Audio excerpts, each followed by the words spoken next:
Mhm. Just sit too high on the chair. No, and then you're a little lower, then I have to push even more down.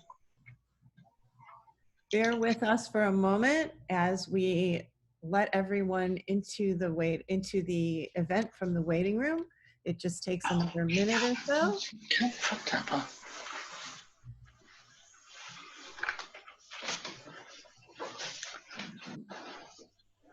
Well, if I go forward, it's better. Right, and I would like to formally welcome everybody today. I'm so excited that many of you are joining us from places all around the world. My name is Lisa Bachman, and I am the Assistant Executive Director at the Holocaust Memorial Resource and Education Center of Florida. We are located just north of downtown Orlando, and we do hope that one day when we get to open our doors again, that you will travel to come and visit us in person. Our mission is to use the history and lessons of the Holocaust to build a just and caring community free of anti-Semitism and all forms of prejudice and bigotry. In addition to our exhibits and programs like this one today, we recently kicked off a live virtual series called Strategies for Action. It's a lunch and learn event, and these are designed to answer the questions, what can I do to learn and impact change around racism? We'll put a link in the chat in a second, and we hope that you'll join us for these programs as well. I would like to extend some deep gratitude to Harold Davis for helping us put together today's program. Harold shared with me his times antique shopping with Eva and how Eva was able to hang out with his then teenage children so that she could experience some of the things that do, since unfortunately she missed that important time in her life. And those teenage kids are now grown-ups with us today too. I'm very honored to welcome Eva today. She's speaking to us from her home in London, England. She was born in Vienna, Austria in 1929, and she is a very young 91 years of age. She's the stepsister and playmate of World War II diarist Anne Frank. Since 1985, Eva has devoted herself to Holocaust education and global peace. She has recounted her wartime experiences in more than 1,000 speaking engagements, and she's written 2 books and has had a play written about her life. In 1999, she signed the Anne Frank Peace Declaration, along with United Nations Secretary General Kofi Annan and the niece of Raoul Wallenberg, who rescued thousands of Jews in Budapest. Eva published her first book, named Eva's Story, in 1988 as a memoir of her Holocaust experience and her stepsister. She is a trustee of the Anne Frank Educational Trust, UK, and received an honorary doctorate in civil law from the University of Northumbria, Newcastle, England. She was awarded an MBE, a top British honor, in 2012. Eva is going to share her story, and then she will answer your questions. We invite you to put those questions into the chat box, and we will get to as many as we possibly can during our time with her today. And now, it is my extreme pleasure and a great honor to turn this program over to Eva Schloss. Well, thank you, Lisa, for your nice introduction. And now I'm going to tell my story, which is, of course, it's hard. I used to tell it very often, nearly every day for many months.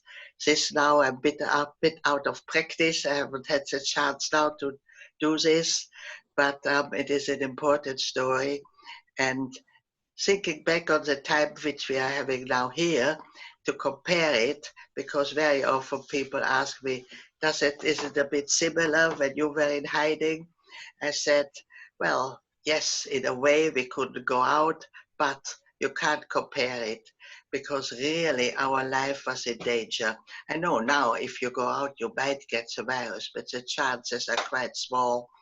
And then similar what it was when we went into hiding, my father said it won't be long. It was in 1942, America's in the war, perhaps Christmas will be finished again and it will all be normally.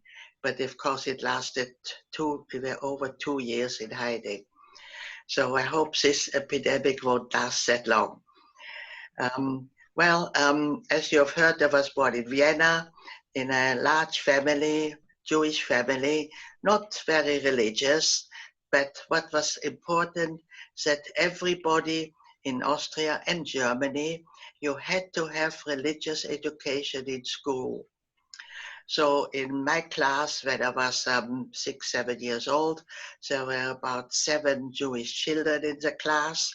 Twice a week we were called out. We went into a different classroom and we had Jewish education. And so, of course, when in 1938 the Nazis marched in without being invited, things changed immediately, and everybody, of course, in school knew who was Jewish. So my first experience of anti-Semitism was after this invasion of the Nazis. I've had a Catholic friend, and on my way home I usually played with her, went there. But the next day, after the Nazis had come in, I didn't know anything had changed. I went again with her to her home, and when the mother saw me, she looked at me with such hatred, and she slammed the door in my face and said, "We will never want to see you here again." I was 9 years old at the time. I went home crying, and my mother said, "Well, this is what anti-Semitism is about. People just don't like Jewish people." I couldn't really understand. Why don't she like me? I'm just the same as all the other children. My brother Heinz, who I was very, very close to, he came home a couple of days later and he looked terrible. His whole face was bleeding all over the place, and his clothes were torn. And when my parents asked him, "Heinz, what on earth, what happened to you?" He started to cry and he said, "My own friends did that, and the teachers just watched it happening and didn't interfere." So you can imagine it became from a beautiful city where we were free, where we had fun, where we had lots of family, we had outings. Life became suddenly practically unbearable. My parents, who must have foreseen, at home, of course, there was no television, there was a radio with news, but the parents always listened to it when we were already in bed. So we had really no idea what was happening. So our parents really tried to protect us. Of course, in Germany, by that time, anti-Semitism had already had a lot of terrible things happening. Many Jewish people were arrested. Most Jewish people had lost their jobs. Some were able to get out, of course, but most of them are elderly people. How can you go to start a new life suddenly when you had no connections? And then by 1938, most of the countries, this is really something which I compare with this what's happening now. Most of the countries in the world didn't want any more Jewish refugees. So it was really very, very difficult to get a visa. There were huge queues at all the embassies to try to get a visa anywhere in the world. But most people were refused. My father, he was very, very clever. He had the shoe factory, which he had inherited from his father.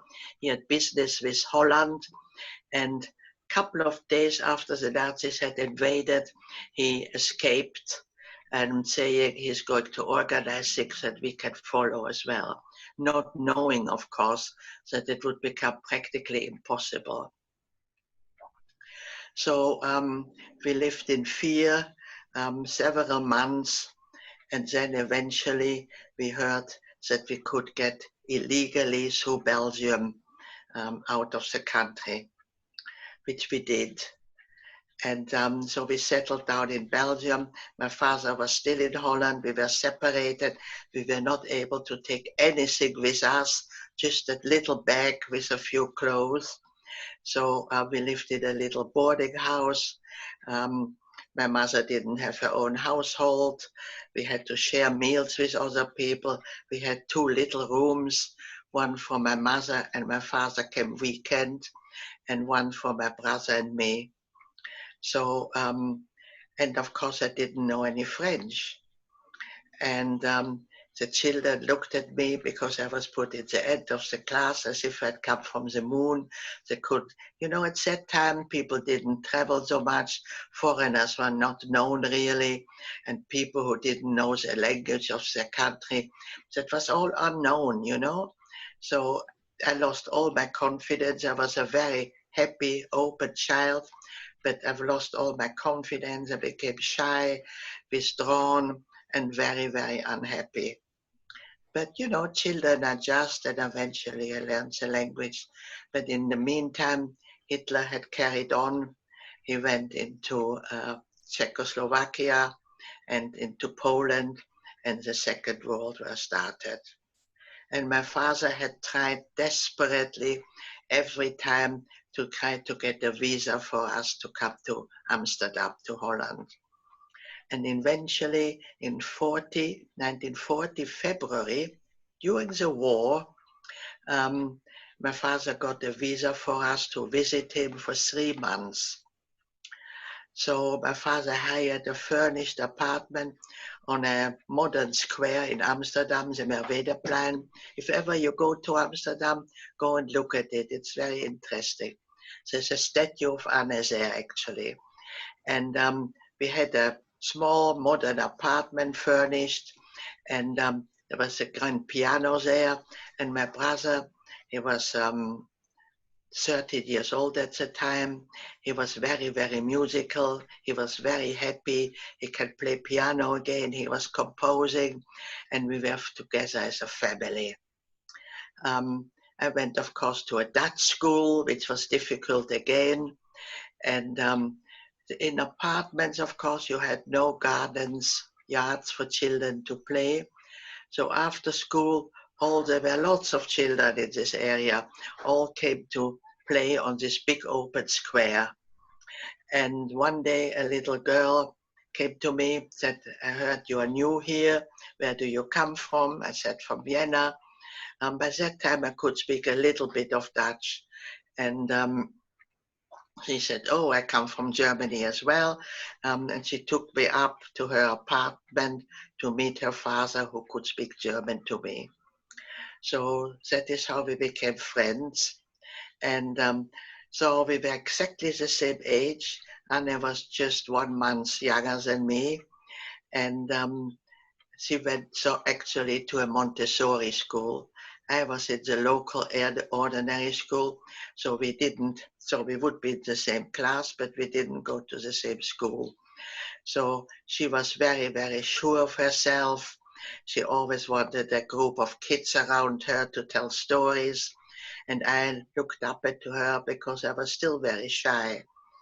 And she told me she had an older sister, Margot, and I told her I had an older brother, and her eyes became very big. When can I come and visit? Because at that time, we were 11, 12 years old. She was already a big flirt. She loved boys, and she was very jealous that I had a brother. I said, I only have a sister. You are so lucky. And I was lucky, because I had really a wonderful brother who protected me, always looked after me, and we had a wonderful relationship. So we were friends. I met her father, never expecting, of course, that we become so closely related ever. And in the meantime, Hitler went on to conquer. And at that time, you know, it looked really as if Hitler was going to win the war. It was really a very, very anxious time for Jewish people. In Holland, we were fine. The Dutch seemed to be very friendly, in Belgium not, they didn't want refugees, but in Holland we had the feeling we are welcome. And we really settled down and said, well, this is going to be a nice life again. But it didn't last very long. In May, so we came in February, and in May the Germans invaded already Holland. That was a very short war, just 5 days.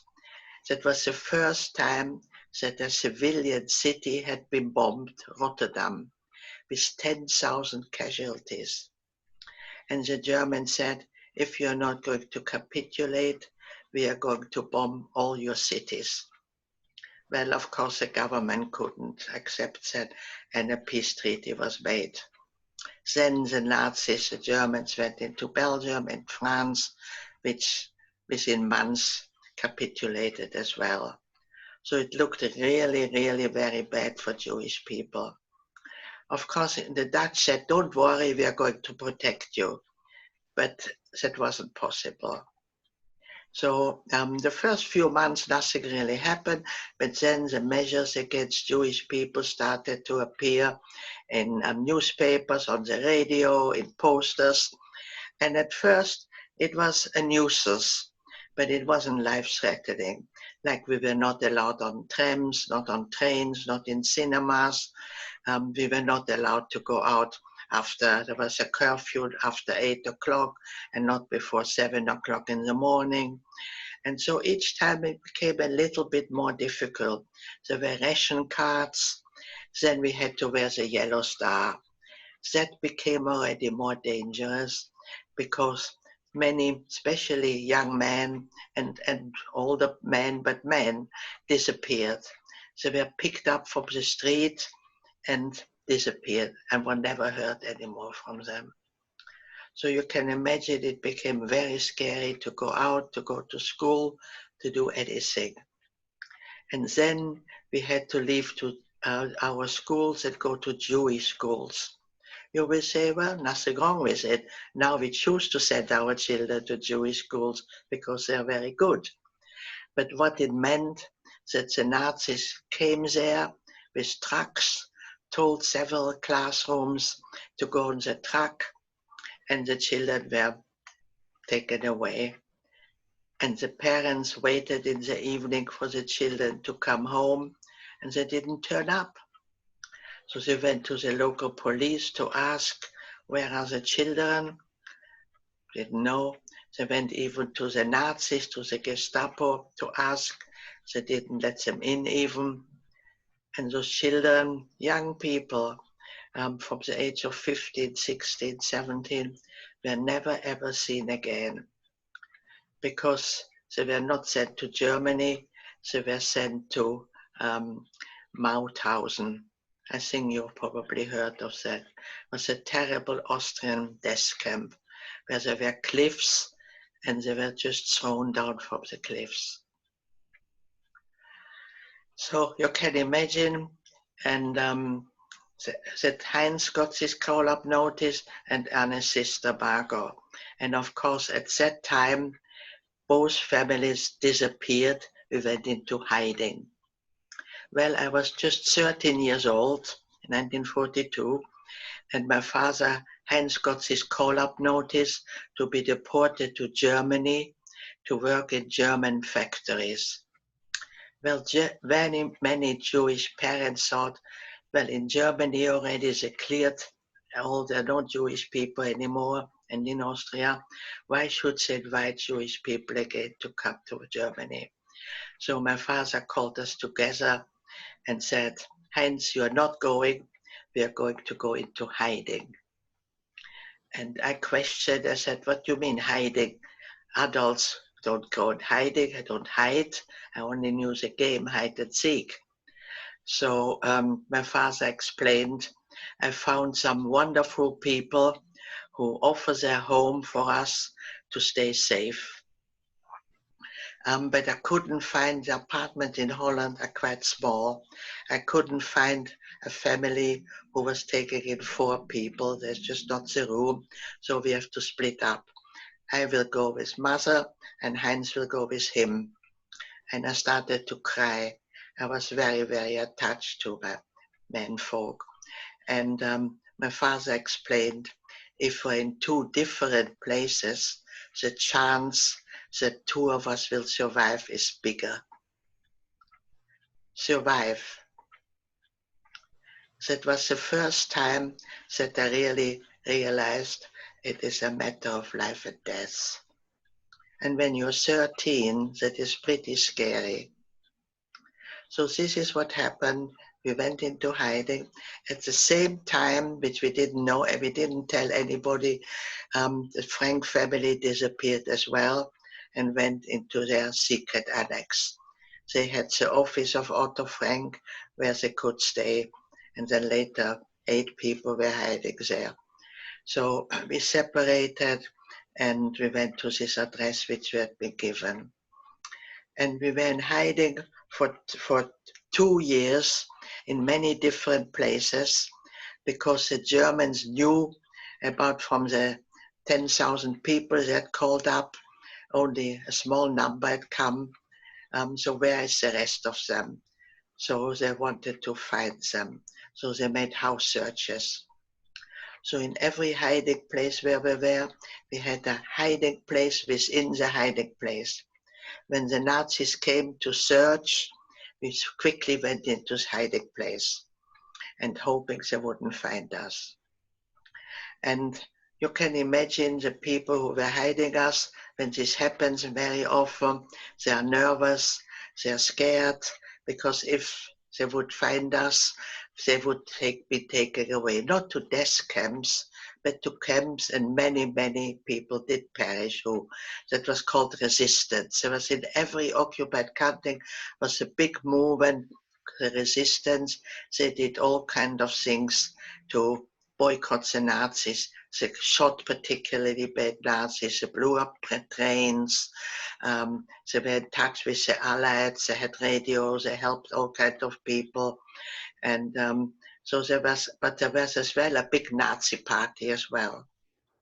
So you never knew who you could trust. So after 2 years in hiding, in May, we were again, it was about our 6th or 7th hiding place. We had just moved to a different family as well. And my father was in the country with Heinz. And he phoned my mother and said the woman where they are staying is blackmailing them for more money. Well, my father wasn't able to work for 2 years. You can imagine our savings were practically non-existing anymore. And he said to my mother, if the war still lasts much longer, we have no money, she's going to throw us out anyway. So, and my mother tried to find a hiding place because we were in touch with people from the resistance in Amsterdam. And it was already difficult. Many people had been arrested. Many just didn't want to do it anymore. So eventually a Dutch nurse came forward and said she knows a good hiding place. There's a good house. As it turned out, she was a double agent.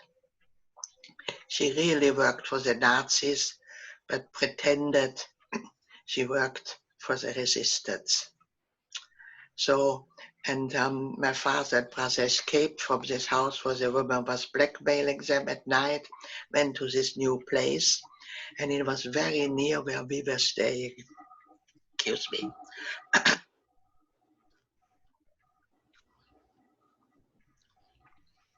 So when they moved on the Sunday, I was very, very miserable in hiding. So my parents had decided from time to time we were going to visit each other. My father and Heinz never left, but my mother and me were both blonde and blue-eyed, looking very Dutch. So occasionally we took the risk to visit them. And as they were near us now, we went to see them. And on Tuesday, it was my 15th birthday. We were just sitting down to breakfast. Excuse me.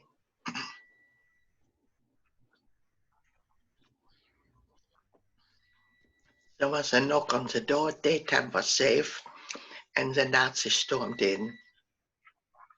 We had been betrayed. We had no idea what happened.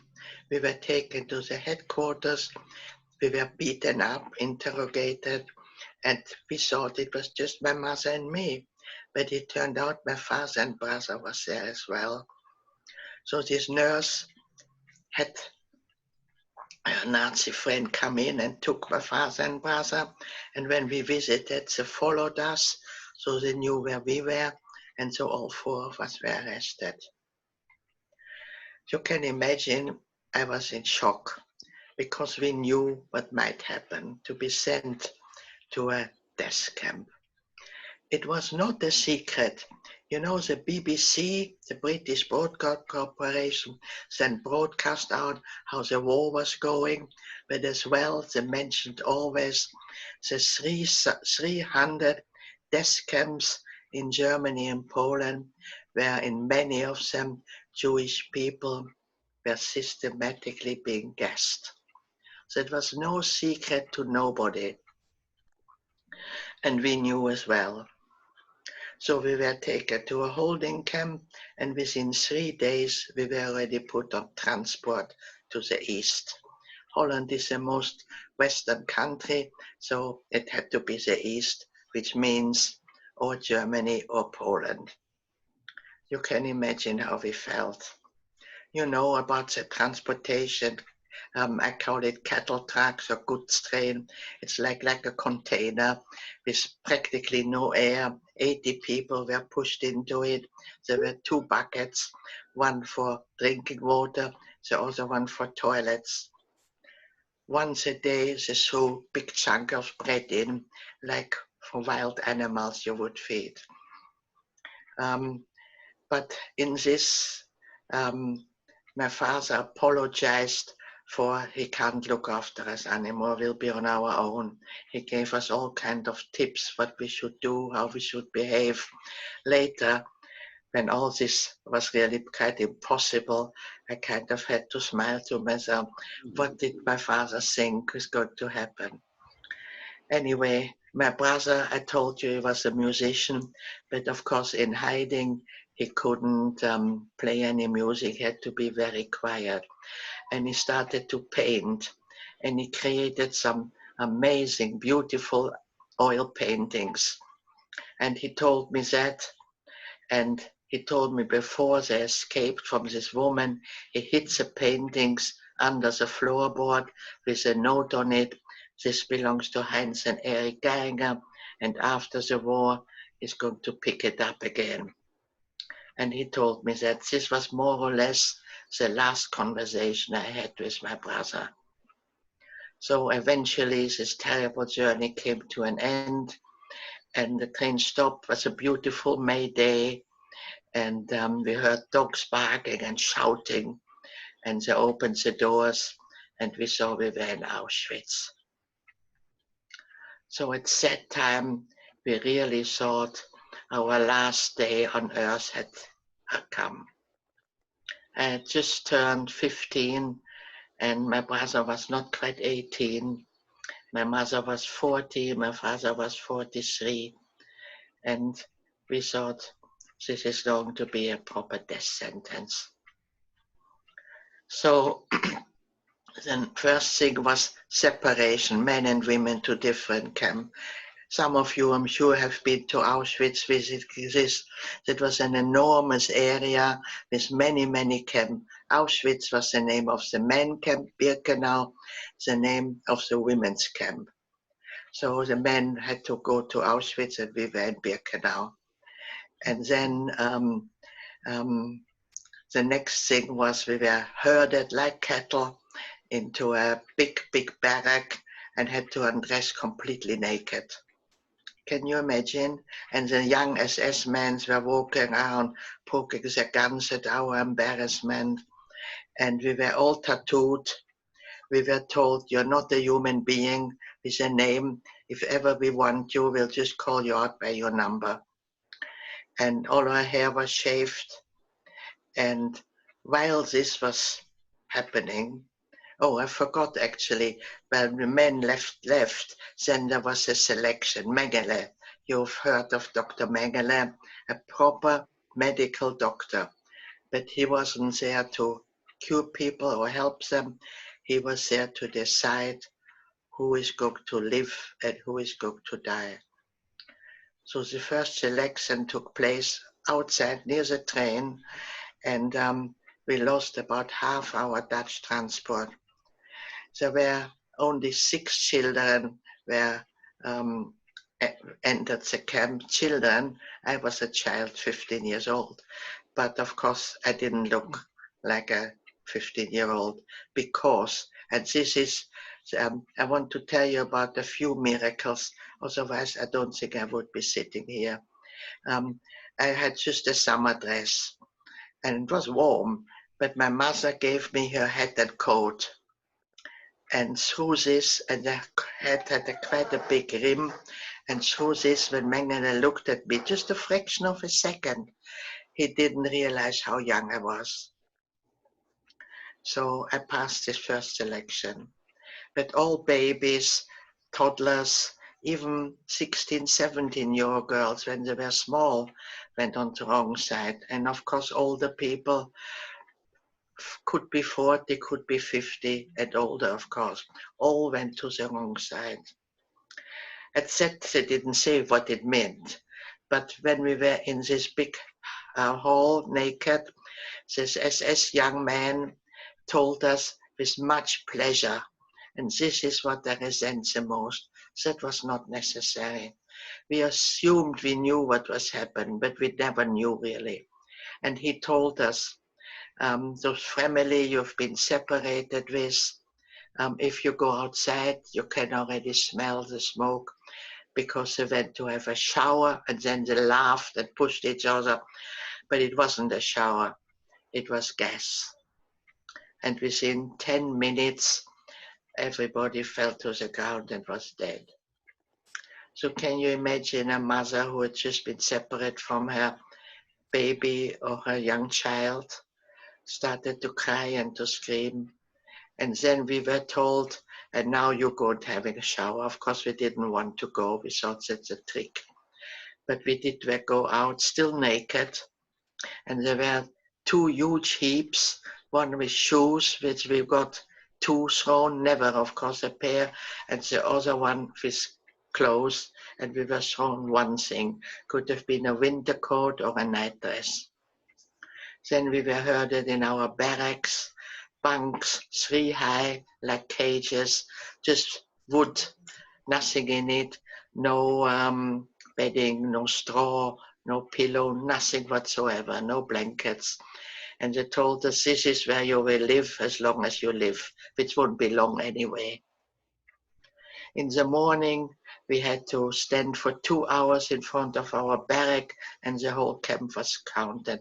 Then we got a little bit of liquid and then we were taken to work from early morning to late at night, without food, without toilet break, without water, without nothing. And then we were herded back to the barrack, had to stand again 2 hours and the camp was counted. And then we got our supper, which was a chunk of bread.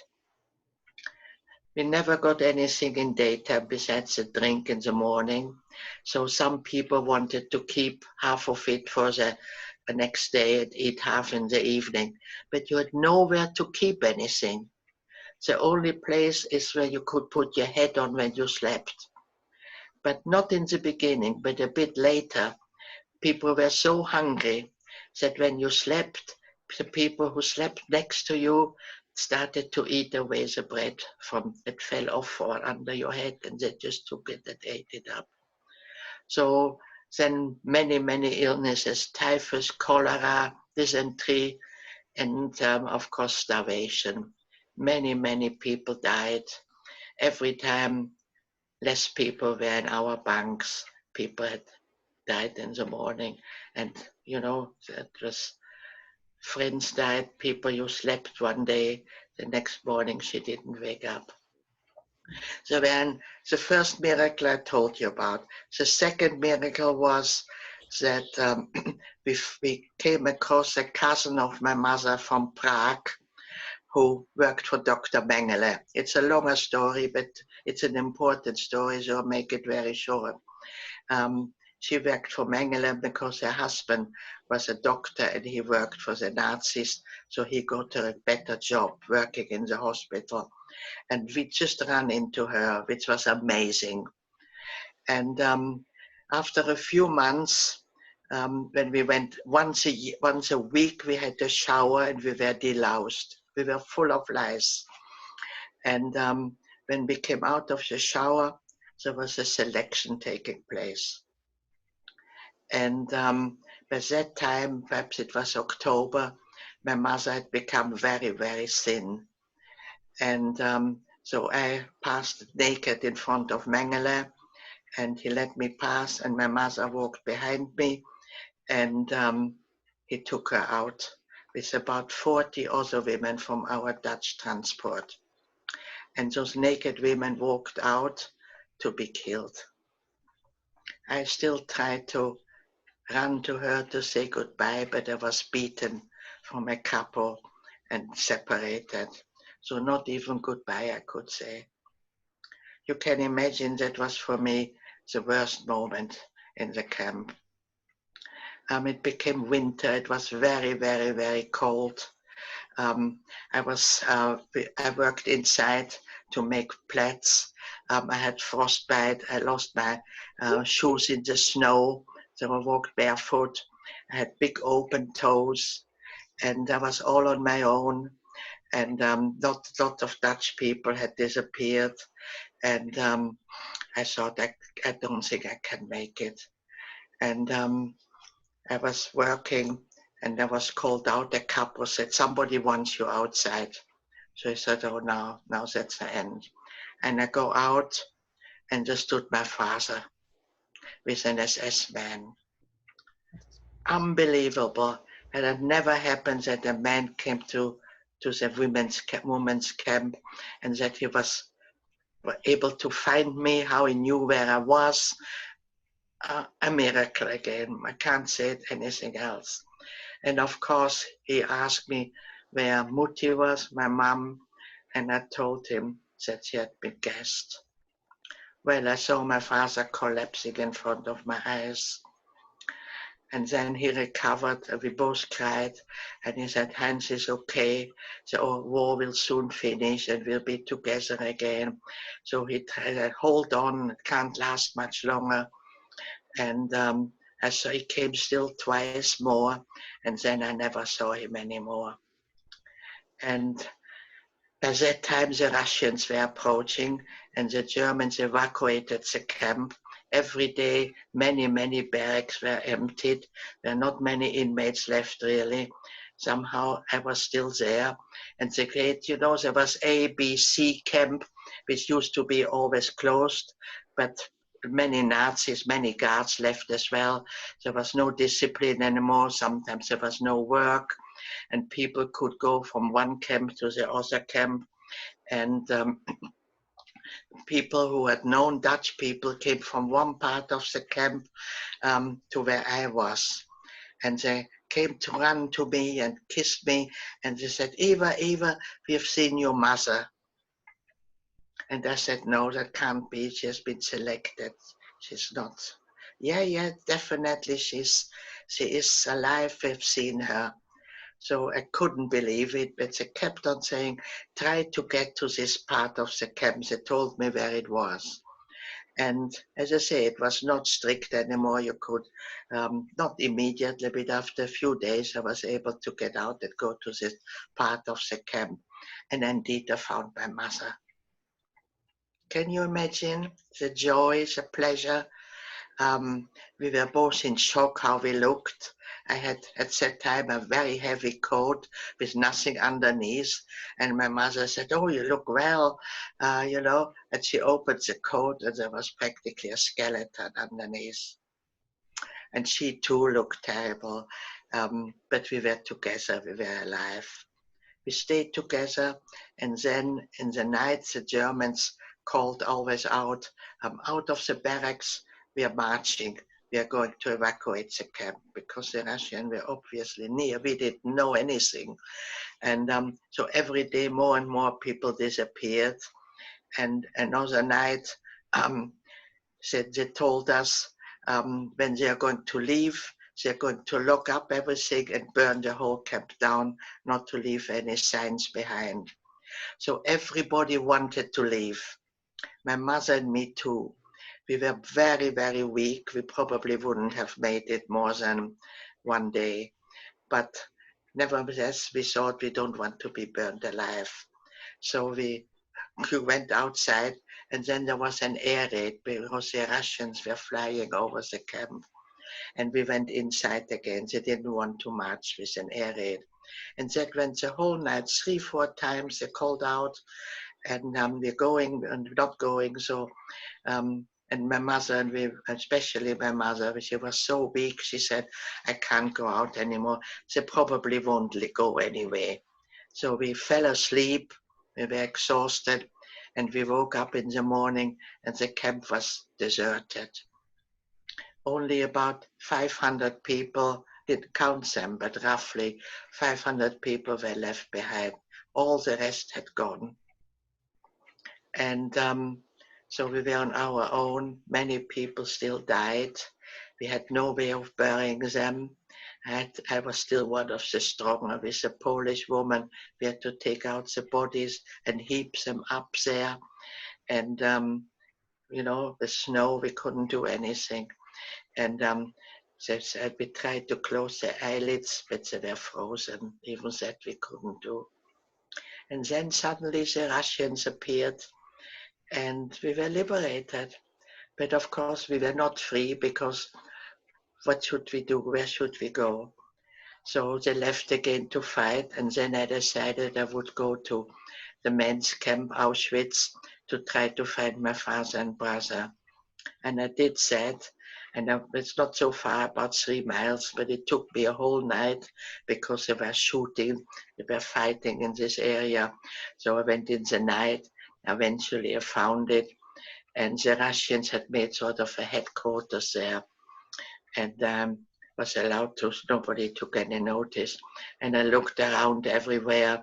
There were as well perhaps 400 or 500 men left there, and looked everywhere. They were sitting very weak, sitting on bunks, and some were walking around in rags looking for food somewhere. And I came across a man who looked slightly familiar, but very thin and ashen. And I went to him and I said, I think I've met you somewhere. He said, yes, I'm Otto Frank, Anne's father, and you are Eva Geiringer, Anne's friend. I said, yes. And he said, have you seen my daughters or my wife? And I hadn't seen them. And I said, have you seen Heinz and my father? He said, yes, but they left with the Germans. So at that time, I said, that's good, they'll be alive. The war must finish soon. I went back and I fetched my mother, and we started to live in Auschwitz. And we spoke with Otto several times. And then the Russians decided it was dangerous to leave us there.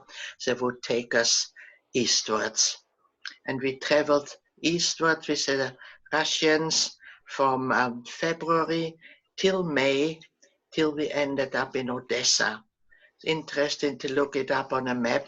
It's right through Poland and part through Russia. More things happened on this journey, but I'm starting to run out of time. So eventually, of course, in May, the war was finished.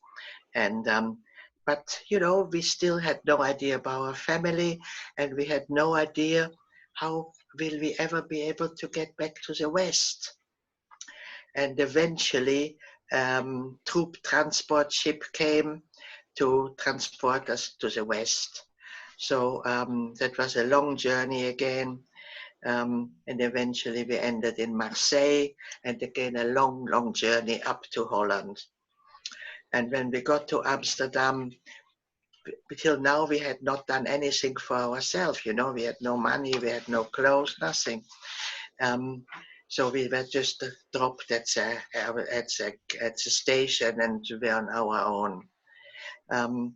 Eventually, we were able to get to our apartment, because I told you it was furnished, belonging to a Christian person, and it was empty during the war, and she let us move in. Otto Frank was with us on this journey as well, and he had nowhere to go. Somebody else had moved in his apartment, And so he went to stay with Miep Gies, who was one of the helpers. And then we waited for news. We went to the station. Every day people arrived. We put it in the newspapers. We put adverts. We asked people. Same with Otto. And eventually we got a letter from the Red Cross. Not with sympathetic, just very factual. We have to tell you, to my mother, that your husband and your son perished in Mauthausen, this terrible Austrian camp, several days before the American army came to liberate that camp. Well, that was as if I was hit with a sledgehammer. That was the worst news I could ever have expected. And Otto came as well with the same news that his two girls and his wife had perished. So you can imagine how he felt.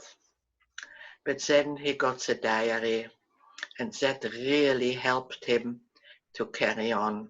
He was so proud about it. It took him 3 weeks to read it.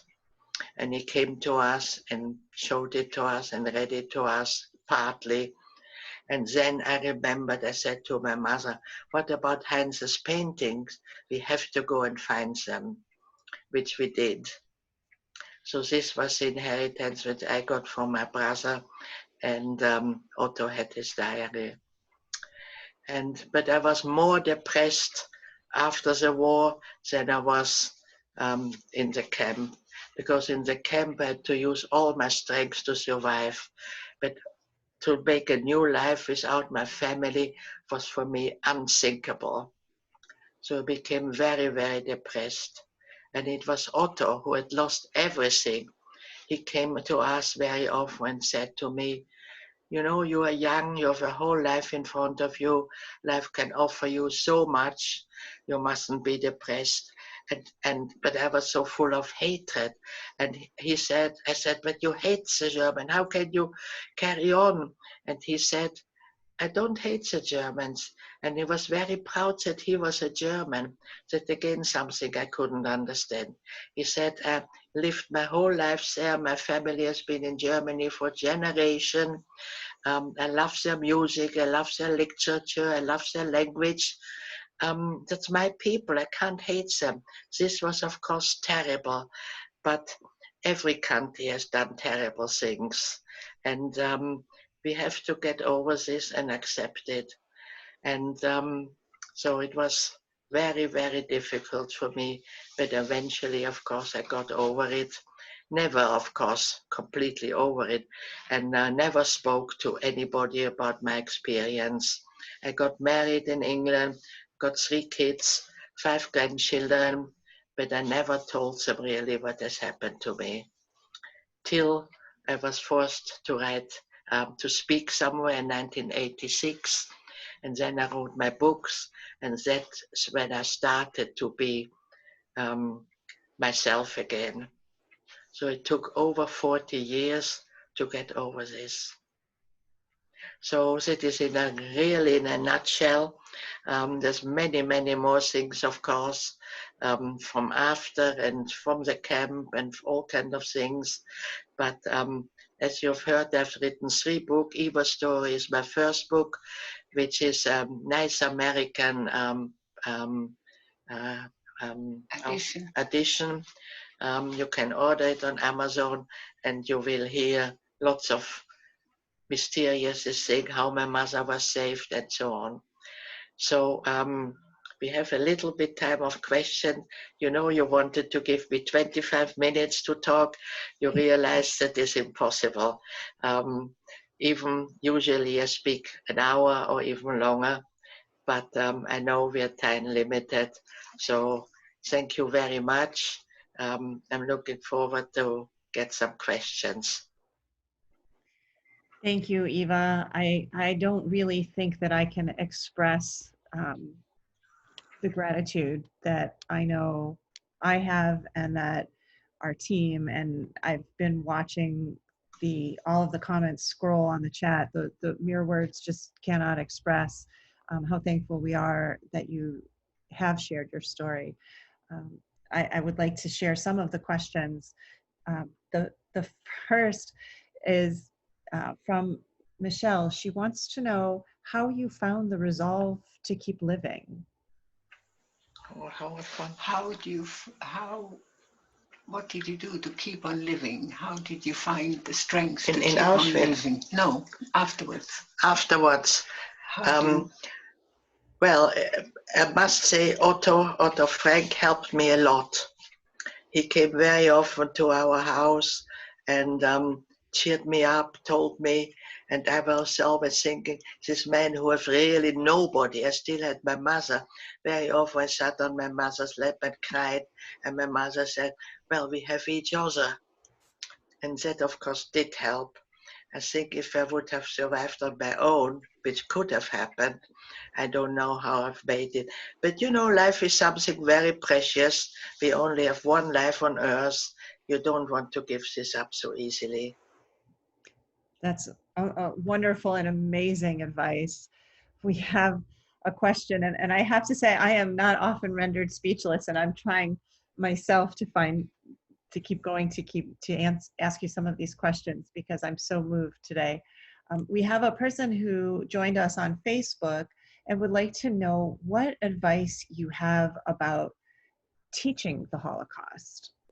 Is there anything in particular that you would advise the teachers who are on this call today that they should do with their classrooms? Well, I mean, you know, very often people say, especially in America, it's not compulsory to teach a Holocaust. So there's no curriculum. In most European countries where it's compulsory to teach the Holocaust, there's a curriculum, what they have to tell. And but not in America, of course. And there are only 6 states which is compulsory. And very often people say, well, we have read the diary, but that is not enough of the Holocaust. You have to really learn, especially first the history, why Hitler was able to get to power, which is very important. If I would have more time, I would talk about that as well. And then you don't tell the circumstances, why, and Jewish people, unfortunately, and anti-Semitism is not something which has disappeared. It is there again, or still, and it will always be there. But of course, we have now Israel, which helps. So, so you have to really tell history, and yeah, read books, so that you know what has happened, and yeah, you have to learn about what has happened and why it has happened. And it had a reason, you know, because of the inflation. Germany was after the war very, very, very poor. And that is why Hitler was able to get to power. And yeah, it is all connected. History is very, very interesting. It hasn't just happened like this, you know, and you won't embed it because the circumstances. You try to find a scapegoat. And unfortunately, Jewish people were always made a scapegoat to why things was going bad for them. So this has all to be explained. Thank you. Thank you for that. And I think that is so important. And I'm very proud to say that in the state of Florida, where we're located, Holocaust education is mandated. So we here as a center in Florida, and we develop many lesson plans, and it's something very, very important. We're proud to teach.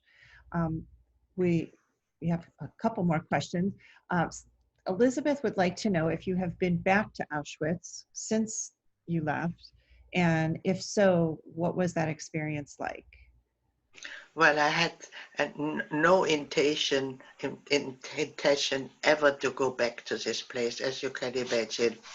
But in 1995, when it was, what was it, the 50th commemoration of the liberation of Auschwitz, the Dutch television, and I was already speaking by that time, asked me to come with them and make a program with it in Auschwitz. And I said first, no way would I go. And then they said, well, they thought we would say that, but they will phone again. And I talked it over with my mother and my husband. And I said, you know, I have never closed this part of my life. Perhaps if I would go, it could be a closure. And what was very important to me, they told me some of the Russian soldiers who had liberated us would be there. And I thought, well, wouldn't it be nice if I could say a proper thank you to them? So I did go. But as soon it was winter, it was foggy and cold. When we got there, my husband and he saw a layout. Now, unfortunately, there's not much to see in Birkenau. That is just a huge empty area. But at that time, it was all exactly how it was. You could go in the barracks, you could go to the washing and toilet facilities, which were practically nil, but you could see that just holes. And my husband burst into tears from the whole interviews from where we went through it, and it was awful. And I decided never ever to go near this place. But then later I had a German television crew who asked me to go, which I did. And surprisingly, the latest was a Japanese film crew, and I did go. And I get wonderful letters from those people who have seen those, especially from Japan. You know, they didn't know anything about it and how important it was. But now they ask, several people have asked me again to go, but I had decided not to go anymore. That's understandable. I can't imagine how difficult it must have been to make those decisions about making that trip. And we have another question from Jennifer. She would like to know what advice you have for us today that we can do to combat intolerance and racism and hate crimes. Well, this is what we all kind of trying to cope with and try find a solution. Now this, what is happening in America and in England, racism is very big still, I'm afraid. Partly it is perhaps because of work, there's perhaps not enough work. The same with refugees, they are treated in a very, very bad way if they are let in. And there is unfortunately this discrimination against people who are different from yourself.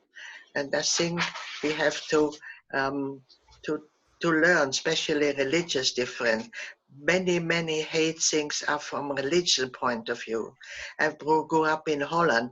There was Protestant and Catholics, so both Christians. There was an 80-year war where people killed each other, demolished their churches, and demolished the whole. It was unbelievable. 80 years of fighting both Christian people. I don't understand. We have to learn more about how, as I say, in Austria you had religious education, but in England and America not so much. I think you have to learn and that all those religions are really basically very similar. We all want the same. And as well with color, so have to be learned that white is not the best color. Any color is acceptable. Any color is good. Children don't notice it. It's when you grow up, suddenly you have this prejudice. We have to teach people that it is not acceptable anymore. And I mean, I know it's been going on for many years, but now I think it's a good time to start again to teach this, that we have to accept each other for who we are. Thank you. That was just truly an incredible answer, and something that I think we all can truly internalize and take action on. One last question that has appeared a couple of times. People are wondering if you abandoned your Jewish beliefs at any time, and have you maintained any religious beliefs? No, I'm a very proud Jew. I'm not very religious, I'm liberal, but I would never ever give up my my Judaism. And that comes actually from when in Austria, when we started to emigrate, an uncle of mine emigrated with his wife and his little son of 2 years old, and they moved to a very little town in England where they were the only Jewish family. And he decided he would become Anglican, to the English religion, Christian religion, so that his son would not have to suffer like this. And my father was, as I say, not a religious Jew, but very Jewish. And he said, I'm never going to speak a word again with him. How can he do that? You're born into something and you stay that. And that is stuck with me. Again, you know, I would never betray our religion. I'm very proud to be a Jew. I must say, in the camp, the only thing what you could do was pray to God to stop these atrocities. And God wasn't there. So I must say, when I came out of the camp, I was an atheist. I didn't believe in humanity, but nor in a God. But I think I had difficulty become pregnant because of the bromide which we got in Auschwitz in our drink, which I didn't have any menstruation. And when I got pregnant eventually after treatment, that was a miracle for me. And I told you about many other little miracles that happened, how my mother survived and I survived. So I am still searching. I don't know, yes, is there a God or not? But I'm certainly, I go to our liberal synagogue. I'm very, very a good Jew. Thank you, Eva. And we will take one last question that comes from Harold. And he would like to know, what is the current situation of anti-Semitism in France and in England, in the UK? What the current situation? Yeah, well, there is anti-Semitism, but I think it has always been in certain classes, certain kind of people. But I'm not afraid that ever anything like this will happen. And I think, I mean, I know people are sometimes annoyed if one says that. It's not so much the Jewish people in France and in England. It is a policy of Israel, unfortunately. We have in both those countries, in England and France, many, many Muslims, and not surprising, of course, they support the Palestinians. And I must say, I don't support the government in Israel now either, but that doesn't mean to say I'm an anti-Semite. And I don't think people have anything against the Jewish people who live in their country. Thank you, Eva. I think all of this is so inspiring. And the answer you gave about not giving up your identity, I think, is something that's so important to all of us and something that we can all learn from today, especially because so many of us feel different or other as a result of our identity. And I know that I for sure have taken so many things away from this presentation, and I can see by the many, many, many comments that have gone in the chat that that everybody else has too. I see things that say we're better for listening. God bless you. So thank you so much for joining us all the way from London, England. It's such an honor. It's been just a true honor to hear you. We're privileged that we were able to hear your story, and thank you for sharing. We know it must be incredibly difficult.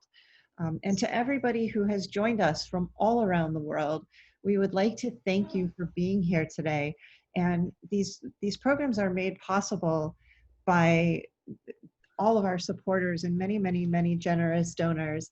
And if you have enjoyed the program today, we would greatly appreciate any donation that you are willing to provide to us. We will put a link into the chat momentarily. And Thank you for coming. Thank you. Thank you. It was a pleasure. Thank you, Eva. Yeah. Wait, let them go first. Bye-bye, Harold. Bye-bye, everybody. Thank you, Eva. Bye, Eva. Bye-bye, everybody. Come to Florida. I want to see you. All right. Thank you, everyone.